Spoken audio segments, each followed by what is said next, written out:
বুকে কষ্ট চেপে রেখে হলো আপনাকে হা বলতে হয়েছে, আলহামদুলিল্লাহ। একই সাথে আপনাকে অনুরোধ করি, বুকে কষ্ট চেপে আপনার দলের ওই সন্ত্রাসীদের বলুন, নতুন বাংলাদেশে চাঁদাবাজি চলবে না, রাজনীতি চলবে না, মামলা-বাণিজ্য চলবে না, আমার মা এবং বোনদের উপরে অত্যাচার চলবে না।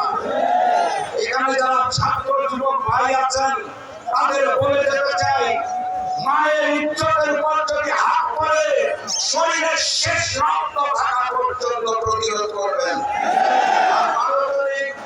এখানে যে 5 প্রতিদ্বন্দ্বী আছে, 3টা দাঁড়িপাল্লা, 2টা সামনা করি, এর বাদে আর কোনো বিজয় শুনতে চাই না। এই আসনগুলোকে বিজয়ী করে আগামী দিনের প্রধানমন্ত্রী শহীদুর রহমানকে উপহার দিতে হবে। পারবেন আপনারা? দেখা হবে বিজয় ইনশাআল্লাহ। বিজয়ের পথে যাত্রা শুরু। জীবন অথবা মৃত্যু। আসসালামু আলাইকুম।